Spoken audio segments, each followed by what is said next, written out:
Alright guys, this is exciting. This is really awesome stuff right here. We've got some very interesting information on the red heifer.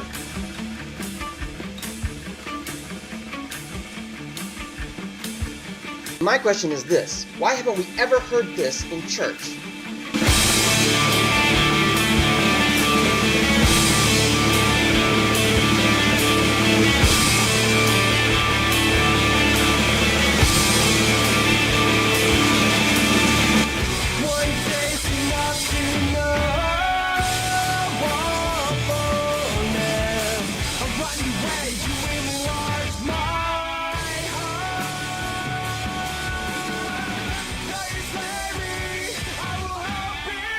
Well, hello everyone. Welcome back. This is Indigo 7.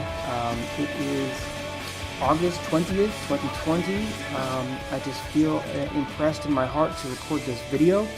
The topic here is the red heifer. There's some incredible stuff going on in the Middle East with peace agreements and prophetic fulfillment. We're looking at the very beginning of what could be the final 7 years. Which is absolutely incredible to think about. I wanted to look and see if there's any significance of the 28th of August. This is a Jewish/English calendar here. It's got the date from the month of Av to Elul, the year in the Jewish day. It's our August 2020. So we're in the Jewish year 5780. We're about to enter the month of Elul. The month of Av is where we currently are. And specifically, we are here. Rosh Chodesh. This is Av 30. So literally this is the last day of the month of Av. Tomorrow, the 21st, Friday, will be the first day of the month of Elul. And Elul, as I recall, is the last month of the Jewish year. Each week, the Jewish people will read a section of scripture. For the specific week that we're talking about, they will be reading Deuteronomy chapter 16 through Deuteronomy chapter 21, ending at verse 9. And each day of the week they will read a section of scripture.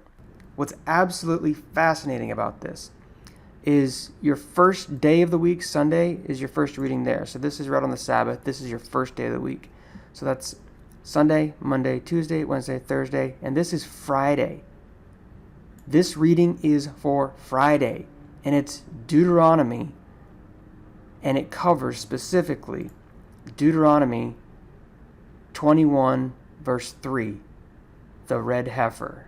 Absolutely incredible that to the day that this passage would be read, the red heifer turns 3 years old. The Temple Institute of Jerusalem claims that they have two potential red heifers, and the first one will be 3 years old. So the announcement came August 29th, 2018, that they have a red heifer, or that's when it was born. So 2 years later, because the Jews count the first day of birth as that animal is 1 year old. So 1 year plus 2 years makes this animal, according to the Jewish customs, 3 years old on August 28th. And then we look into what's coming next. I've been withholding some of this information for a little while. I want to share a vision that God showed me several years ago. In this vision, I saw a massive ship in the docks. It was a warship, and if you think like World War II, I saw something on the front end of the ship. So I tried to focus in. I wanted to see, and what was on the front of the ship was just numbers. And I saw it clear as day. I saw the numbers 829. August 29th.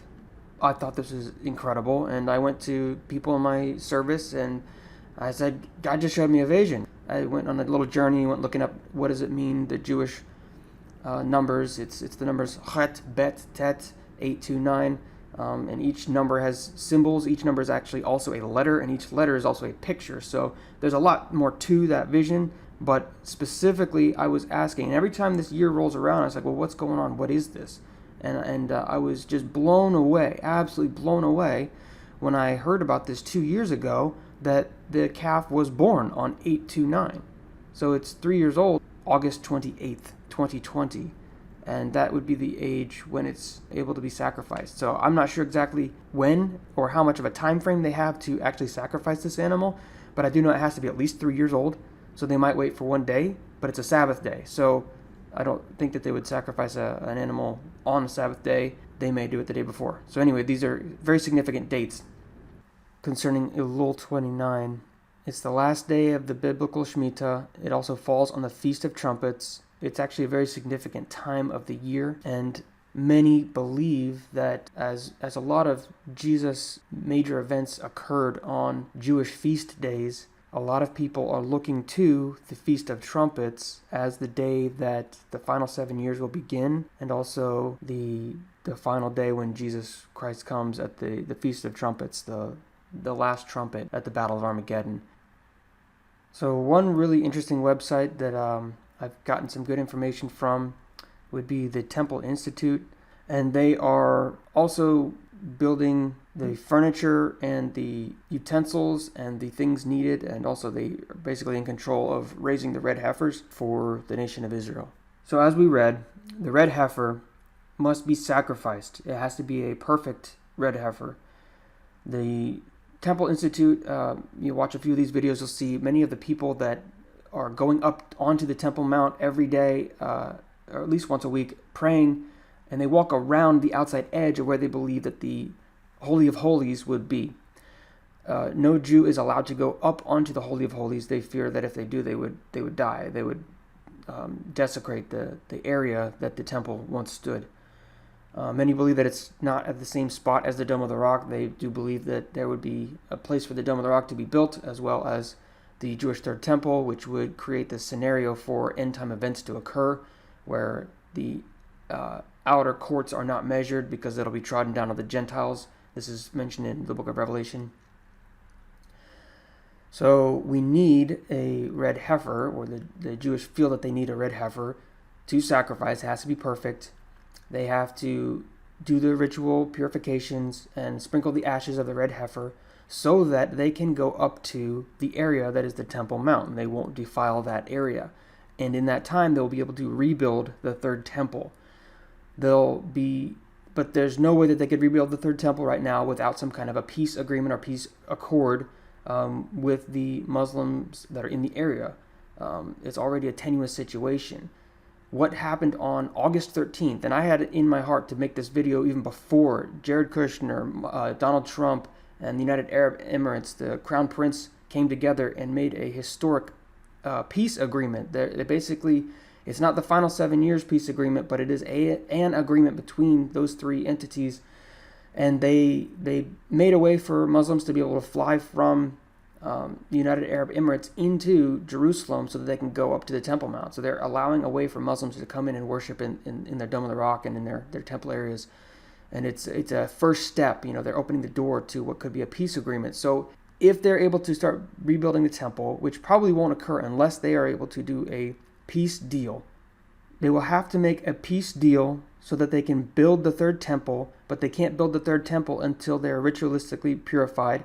The Jewish people are worried that Trump might not potentially be the next president for the next 4 years, and this is a ideal window for them to be able to make a peace deal. So if Trump is trying to make this peace deal between the Palestinians and the Israelis, it's a very small window, assuming that Trump does not get elected on November 2nd, November 3rd of this year. So we have a small window, a convergence.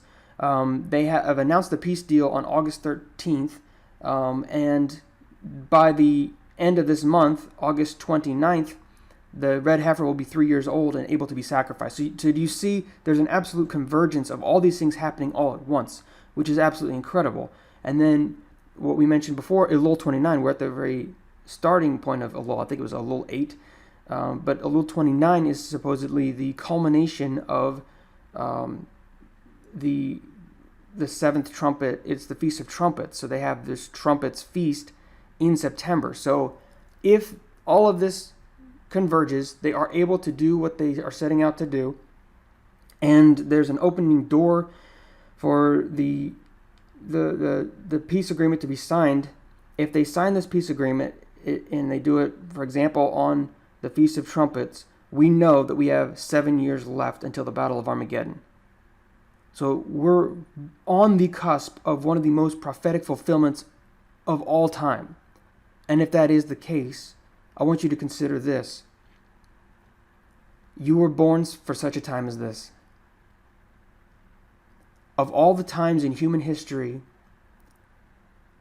that you could have been placed, because you were in the mind of God before the creation of the world. God knew who you were, and he had all of history spread out before him on a timeline. And he was looking at ancient Egypt saying, well, do I want to put him there, put her there? What about Abraham's day? What about Adam and Eve's day? What about the days of Christ? Have you ever thought, man, it would have been incredible to be alive and living in the days of Jesus Christ? 2,000 years ago, walking in the streets where he was at, see the miracles that he did. Well, guess what? If these final 7 years start this September, you will be in a more incredible time to be alive. You will be alive in these final 7 years just before the return of Jesus Christ to this earth. Absolutely incredible. So be aware. Don't be frightened. Don't be fearful. Understand that the Lord is in control. This whole, pandemic or plandemic, whatever you want to call it, the lockdowns and, the issues with the virus, all these things, God knew about, and he has been warning his prophets about these things. I had a good friend of mine confirm a vision that God gave to me, but essentially the old is washed away as of November 2019. We entered a new era. Things have begun to change. And that's a confirmation with something that God showed me through dreams. And we're living in some incredible times right now. So I wanted to share that, and I may add a little bit extra and just kind of slim this video down to keep it simple, keep it short. But keep your eyes open. Don't look for the rapture. We're not going to be sucked out of here on September's the Feast of Trumpets. The Dana Coverstone had an awesome video of his dream that he had, and I do take that seriously. And the word from God for this time is brace yourself, brace yourself, brace yourself. We may enter a time of food shortages because of the disruption in supply lines. Prepare yourself with food. Don't expect that we're going to be out of here. Don't go running outside looking for Jesus coming in the clouds. There's an order of things that will happen, and God does things in his time. He's not going to lie to you and say he'll come at a time that he's actually not coming. So be wise as serpents, but innocent as doves. Ask the Lord to forgive you for things that you have done wrong, and begin to move forward in daily Bible reading and prayer and fasting as you see the need for what is coming upon the earth. And don't be fearful. Be strong in the Lord and the power of his might. This has been Indigo 7. God bless you guys. Have a great one.